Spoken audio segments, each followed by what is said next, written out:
So I've had a bit of time to process this, and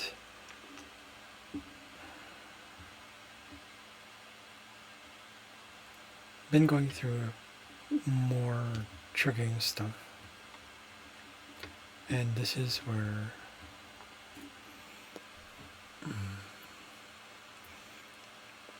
we're kind of left to make a choice whether we want to be all separated again. Because one thing that came to me last night was that I actually took notes on this as I was doing this, and it was just a lot. It was actually earlier this morning where separation actually wants integration. There's a reason why opposites attract, right? Especially for heterosexuals. That's the stereotype. So separation wants integration. Like, what the fuck does that mean? So ego, as some of us know, is a natural survival and instinct thing, right? So I'm going to read this as I go along with this whole thing, because the thing that's been triggering me, or the triggers that have been coming up again, is reminders and memories of invalidation. One of the ways that I know that I shine is when I joke about things sexually, when I joke about things like through dark humor. And it's just fun. I'm not trying to insult anyone. It's not out of malice. There's no malicious intent. I just find it funny. And there's a lot of people in the world who can't take that. They can't take it. They want to be all pure, good, and light, and just more separation, more separation.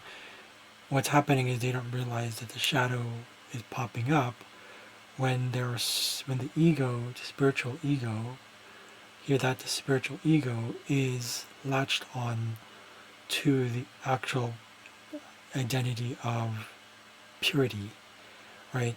And to be honest, it can be quite triggering as well. So, but the goal is not to say that they're doing the wrong thing. It's just that that's how it is. That's how it is. And you just meet it with presence, and you just meet it. And that's what I've been doing. Because some people are just, even for myself, I have those moments where I'm just like, it has to be my way or the highway, right? You can tell right away it's like ego if you listen to the energy, if you listen to the feelings inside. So going back to my notes here, I just kind of want to go through this because it came to me and I just wanted to share this quickly. It's actually a long list. It's not a list, but it's kind of long. So the ego is really about those natural survival stuff and instinct, right? So it's desires connected to the wanting of somehow like a resolution or solution that goes beyond satisfaction, meaning, once it's done, it's done. So things like there's being sated, like sated hunger, hunger that is sated, thirst that is quenched. Those are just simple examples. The fact that there has to be anything sated and quenched at all, because there's belief that it's like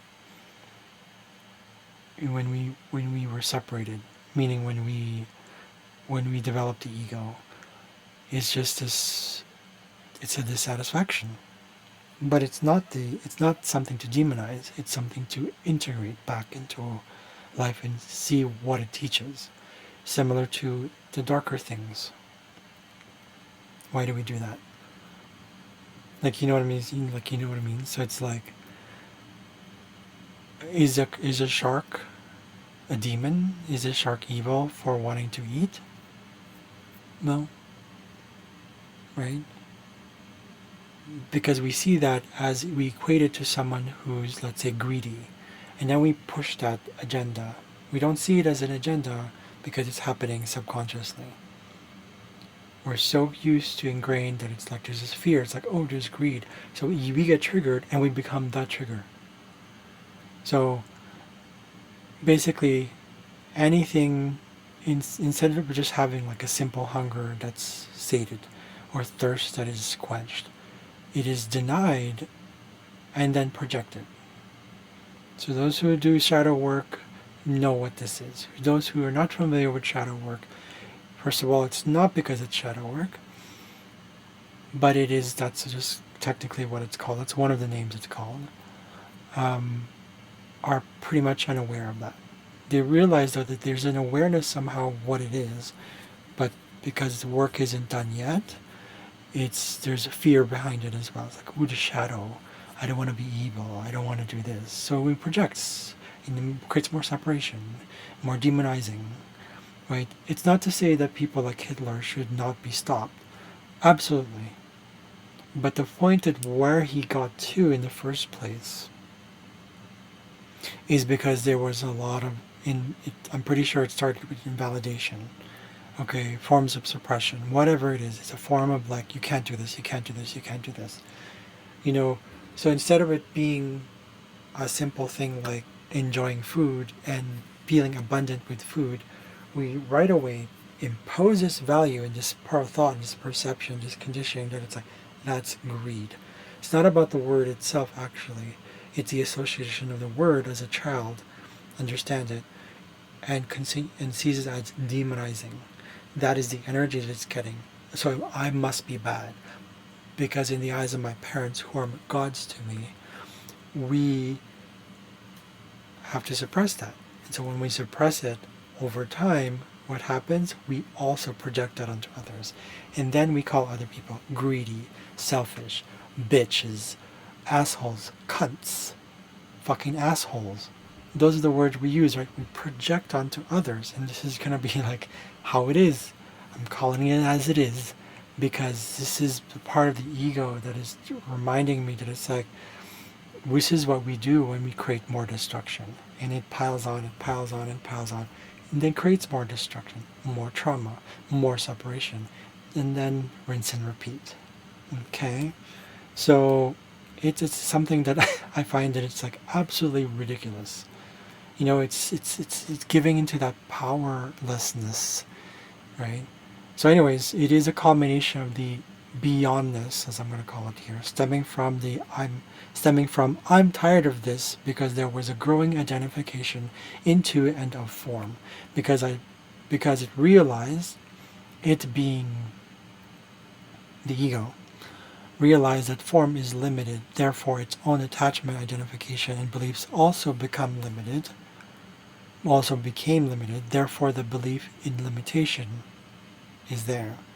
So thus the lack belief leads to a sort of like succubus thing. Because when you're feeling a lack, what happens? You're always hungry, This is belief that I'm always hungry. It will never be sated, you never will be satisfied, it will never be quenched. So therefore I must suck it out of others. Therefore I must be separating. We don't realize this energy because some of us still don't have that awareness. But we need to, not need to, more like eventually some of us will get there. So here's the thing about darkness, the thing that I'm very familiar with and that I often myself get triggered by in others, but also typically what I trigger in others. It's the darkness. People see me as just like, oh, he must be like a nice guy. He's easy to get along with. He's like all spiritual, or he's good at this and all that stuff. But when it comes to things like invalidation and their memories come back, there's a tendency to still kind of like be quiet about it, because this is just a label, of course, right? Libras hate exclusion. Libras want to be included in everything. It's an Eris thing, astrologically speaking. But the point is, that's what it is. Even for those who, generally speaking, anyone who doesn't like exclusion will have that feeling of like, it's a trigger, right? It hurts. Then it goes into the dark side if it gets pushed in that direction, right? But really what it is integration. This is related to the whole like exclusion. The more we exclude something that we consider dark, instead of seeing it for what it is, that their actions cannot be, are harmful, cannot be accepted, and therefore, but at the same time we need to validate what is going on there, the pain behind that, because there's pain. Hurt people hurt people. So I don't want to hurt people anymore, even though I'm hurt, although have at times still. But this is where awareness comes in, right? The awareness of bringing into like, oh, it's not just like awareness of thought. It's an energy. Awareness is an energy. Awareness is this sort of, I call it energy, whatever you want to call it. But it's that sensation, that feeling that it's like, it must be processed. Instead of like suppress and be like, okay, why am I saying that? Why am I even thinking that? Dark thoughts like, why do I want to slit my mother's throat? This is dark stuff. This is dark stuff. Why do I want to eat people? Why do I want to be a mass murderer? Why do I want to kill children? Really dark shit. Really dark shit, right? Why do I want to, what's it called? Start a pandemic or something, maybe. Okay, why do I want to participate in a war that causes more destruction? Why do I want to rape people? Okay? These dark stuff. Why? Where does that come from? A lot of times people still suppress that. There's a resistance to, people think that we need to, there's an assumption that resistance to, that we should let go of the resistance to the action. No, of course not, because the action causes more damage. But by seeing the perpetrator, so-called perpetrator, the one who's doing that, it's not making them a victim. It's not making yourself a victim. It's saying, okay, where is that coming from? Right? But the ego is there to show us that. Because the ego is trying to explode, it's trying to scream at you and saying, it has to be shown and given integration rather than fed more of its own lack beliefs. And of course, again, like I said, this doesn't mean feeding its unconscious or separateness rooted beliefs, the separation rooted beliefs that trauma continues. Okay, so but rather given unconditionally as a form of tough love. Okay, starving it of those unconscious, beliefs. Okay, that thing that was like, I need to get more, because I believe in lack. Okay, so much so that starving has so much so that it realizes separation is nothing more than an unsated or unquenched belief and awareness. Rather, it's like an unquestioned, meaning it's unconscious. It's not really awareness, but it feels like it is.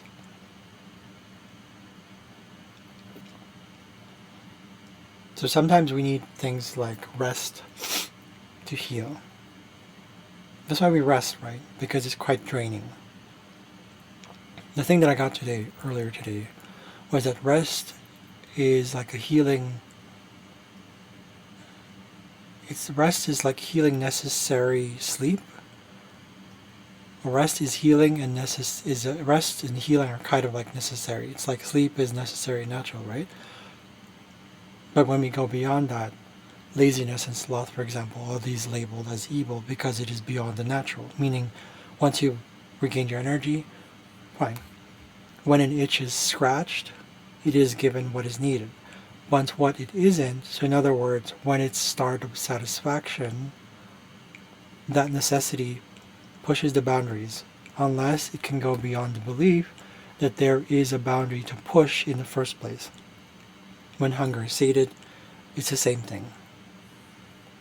So awareness brings about natural necessities without going into these cravings, right? Like lust. Well, first of all, why is there lust? Lust is a product of like attraction to the body. It's like an energetic, draw. But that doesn't mean that we should demonize it. Because the more we do that, the more it's going to, like that monster in the closet. But a lot of people still don't want to admit that. You cannot suppress natural tendencies. Okay? I've seen this again, time and time again. Whether it's a child, whether it's an animal, we think it's like, you shouldn't do that. Pow, we smack them or we hurt them. And there's a signal to the body and also the perception, especially when the child or the being has had like an ego, mostly human. And it's like, oh, I'm going to suppress this desire for attraction. Because that's what it is. I mean, to put it simply, people can word it whatever they want. Lust is lust, right? But the moment it goes beyond that is when it goes into like, an addiction to porn, addiction to sex, right? So, I realized that too. Like, so I still go into like lustful things, like, So what I do is, though, I make the conscious decision to use it as a way to get into the subconscious. Apparently it works with the affirmations. But I'm no longer like obsessed about like I do have pictures. I do have pictures that I look at, and it's just like, oh, hot guys. But to be honest, I'm not as affected by it as much anymore. It's just like, oh, okay, it's good looking. Okay, great, it's hot. Naked picture. Okay, great. And then what? Because I'm not suppressing anything, right? People think that by suppressing something, it's necessary. That's how you would get rid of the evil, the demonizing. But I'm pretty sure people have heard of this already. But why do we still do it? Because of fear. Because of fear. It's all comes down to fear. You don't face the fear, you will never understand it.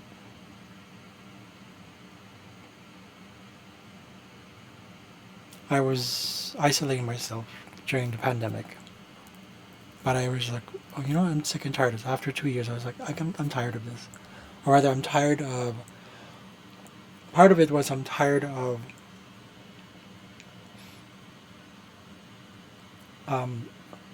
not so much now, it wasn't really about connecting. We're like, really just like not breathing, not just literal, but energetically. I was like not being able to trust, and it was very suffocating. It's like forcing water to be still.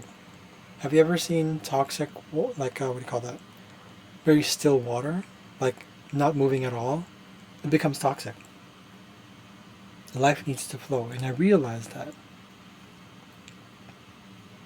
So I have to ask for some help, some assistance.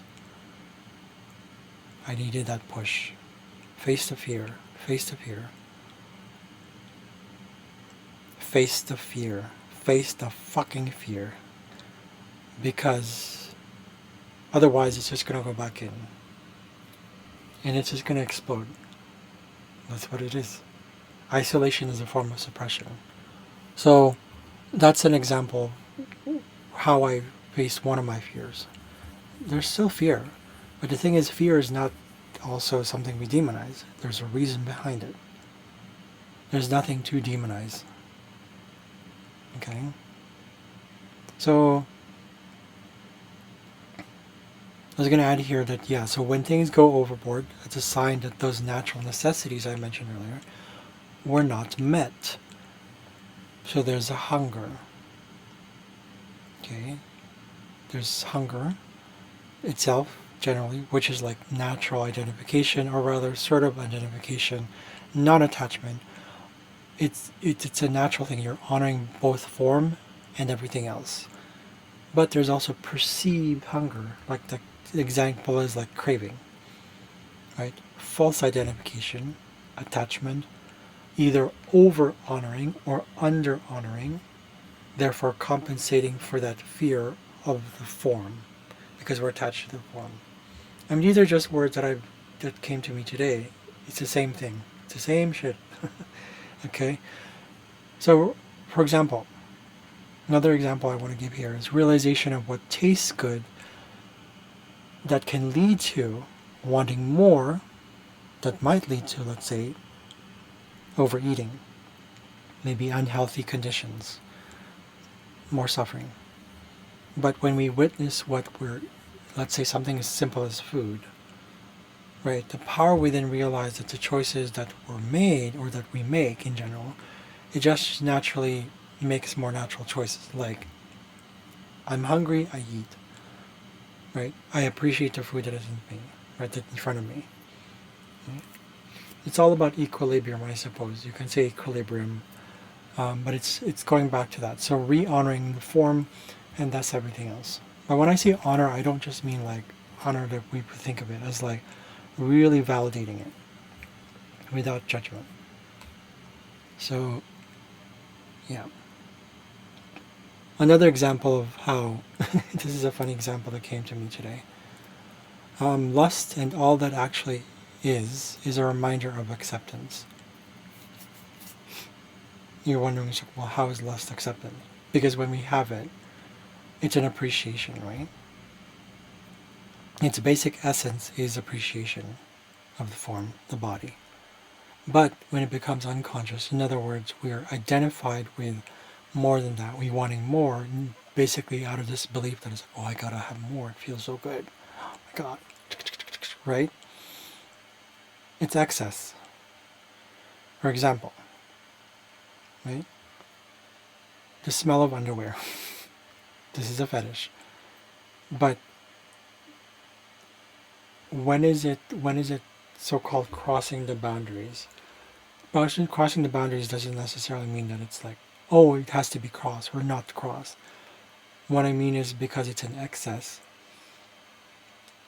that's when we have to pull back rather than be pushed or be imposed by others to push back. We have to take ownership of that. It's like, why do I like the smell of underwear? What does it remind me of? Why is it? You see what I mean? Like, for example, I love like uniforms. Very hot, right? But because I've acknowledged and not suppressed my sexual nature, for the most part, right? I'm not like, okay, that's good, that's hot, okay, cool, and that's it. It's a simple thing. It's an appreciation. That's it. But I'm not as attached as much as before. Where just like, okay, I'm not like drooling over some guy going like, oh my God, he's so hot. I want to like fuck him, right? It's not like that. And even if it were, what's there to demonize? Okay? So, there will still be people who do that. They want to demonize because they themselves are rejecting what's in them. They are rejecting their own sexuality. This is one of the strongest things for me. I still get triggered by those who get triggered. But I do process it. So I try not to, I guess you can say, try not to become the trigger. So, another example here is like, for example, a scab. Right? It's a scab, like we want to remove it because it's like it's not, we call it, it's not natural. It's like, oh, it's not pretty. It's not beautiful. I don't have beautiful skin. Okay, instead of letting it fall on its own. Right? Again, there's that resistance again. It's like the ugly we don't want to see, or rather be witness of. Right? We have this label again, this conditioning for thousands of years, and it's like, it has to be look this way, it has to be this way. That's why I'm very skeptical of like information that I get online. It's like, oh, I appreciate you because like you're like, good looking. I'm sorry, what is that? The people who, let's say, are handicapped, because it goes the other way. Either the handicapped people, I've seen this, have become like a fetish, or the opposite. It's like resistance to it. It's like, oh, he's handicapped, but then underneath that, it's like, well, I'm uncomfortable about that. Or people who are like ugly, deformed faces, burns, right? That's not how it works.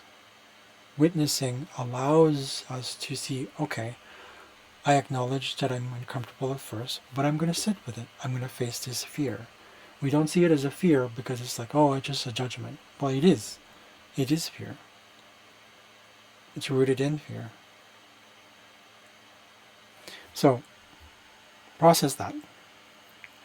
So, nurturing nature, Or you know how you say Mother Nature is nature versus nurture? No, it's both.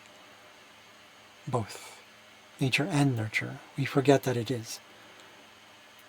Okay. So we nurture our inner nature by not giving it what it believes it wants, but by allowing for what it is, or rather to find what it is.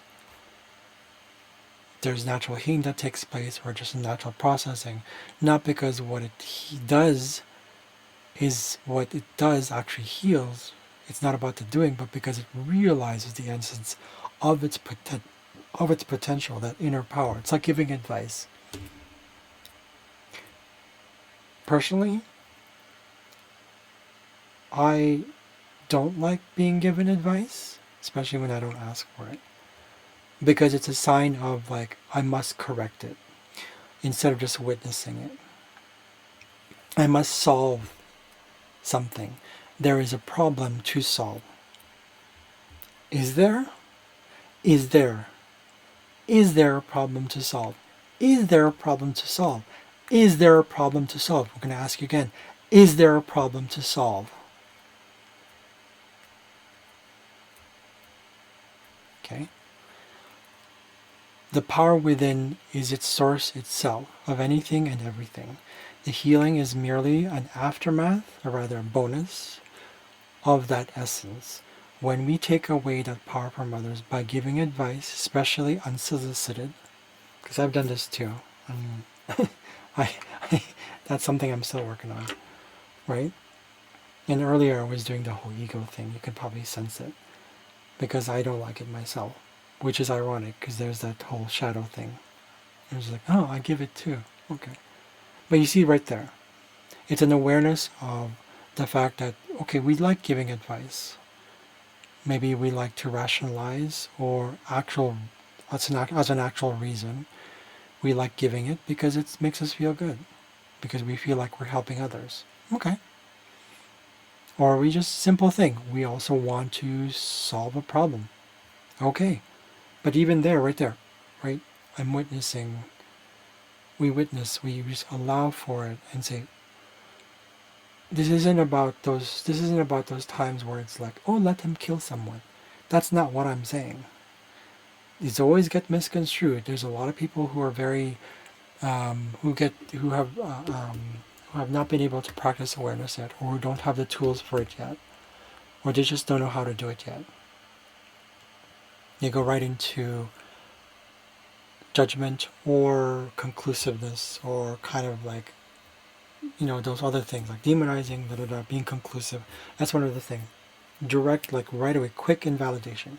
It's just like, well, because they themselves were also invalidated. So it's also, that's in itself, invalidation in itself is a result of being invalidated growing up. You see where the shadow there is? So, just like I said earlier about the rest thing, right? It's rooted, it's kind of like root, the way I see it today, the way I'm looking at the word rest, not the actual word itself, but rest is like, kind of like the awareness and beingness. It's rooted in that, because when you're resting, it's almost like you're allowing for the body to heal. Like for people for this is why fasting helps us heal, because we're allowing the body to do it instead of going like, I need the vitamins, I need to. No. That's fine. Drink vitamins if you want to. Whatever you need to do, that's totally fine. But as an example, there's a reason why fasting helps. It's not the be-all end-all, but it's a way of recognizing. Fasting is just a method. Fasting is just a physical manifestation of that awareness, if that makes sense. So form recognizes damagedness, wounds, scars. That is a fact. Pretty sure there are people who disagree. Disagree all you want. The goal is not to heal, okay, but to bring awareness to that, to those damagedness, those wounds, those scars, so they are brought back into formless as part of itself. Not to create more of what is away from this natural necessity, as I mentioned earlier, but rather to learn that that is not what works. In other words, more damage is what works. More separation is what works. No. But simply to learn that of that so that choice can be made. So one last example here is, for example, if you have fat, right? Instead of saying like, I'm fat, you say, okay, I see the fat. There is fat. Nothing more, nothing less. So what is the body saying about it? Okay, there's an excess. What is the body saying about it again? It doesn't need excess, does it? No. Nor does it need the opposite, lack.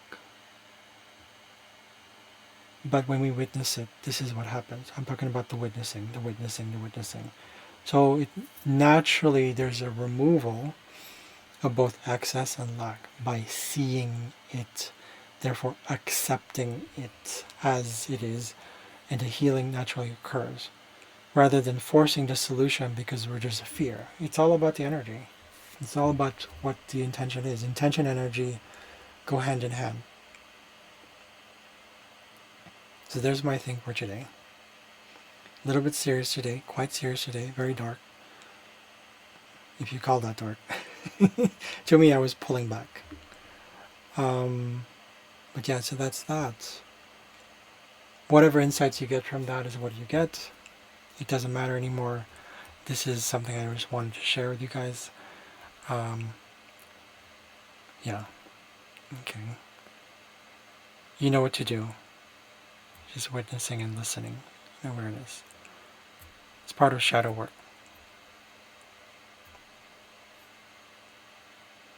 See you later.